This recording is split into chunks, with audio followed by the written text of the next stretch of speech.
এই তুই কি করছিস? সাজতে বসে গেছিস সকাল সকাল?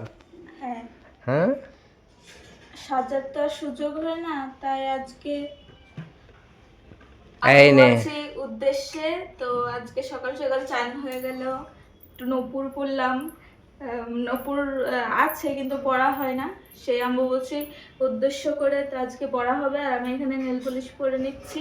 আর এই যে ওকে ফোন করে বলেছিলাম, না বললে তো আর কোনোদিন কিনে দেয় না, এটা হচ্ছে কি স্বভাব, অভাব নেই। যাই হোক, তো এটা বলেছিলাম এনে দিতে, তো এনে দিল। আবার বলছি কিরকম আনবে, আলতা তো আলতাই হয়। যাই হোক, এখন একটু আলতা পরে নেব। চান টান হয়ে গেছে, তা আমি একটু সেজে নিই। আর আমরা সবাই কাজে ব্যস্ত থাকি, যেরকম রোজ রান্না বান্না এসবে, তো নিজের দিকে আর সময় দেওয়া হয় না, সময় থাকলেও ওই আর কি। তো আজকে একটু সুযোগ পেলাম বলে একটু সেজে নিচ্ছি, ওই আর কি। এখন একটু আলতা করে নেব।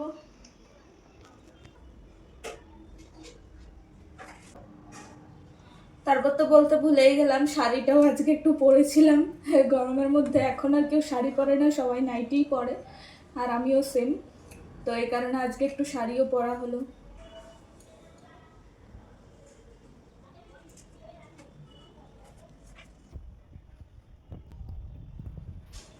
হয়ে গেল নেল পলিশ পরা,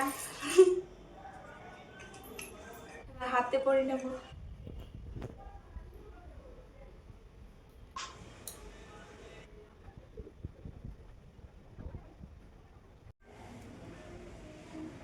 এদিকে আলতা পরে নিচ্ছে।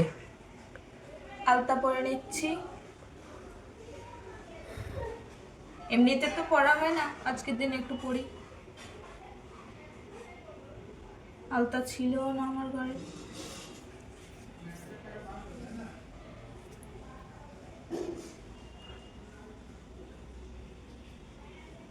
আলতা পরা এমনিতে ভালো, আলতা পরা তো আমাদের পরা হয় না, পাও ফেটে যায় এমনি আলতা পরলে।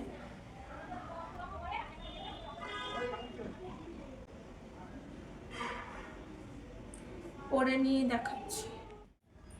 এই যে আমার আলতা পরা কমপ্লিট হয়ে গেছে, দেখো কিরকম একটা, মানে কেমন একটা ফিল হচ্ছে। ওই যে বলে না, ওই যে লক্ষ্মী বউ লক্ষ্মী বউ, এরকম একটা ফিল হচ্ছে।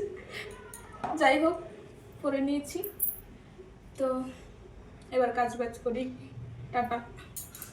তোমরাও পরে নাও, যারা যারা পরনি, ভালো লাগবে, কারণ সবসময় তো পড়া হয় না, আলাদা একটা মজা।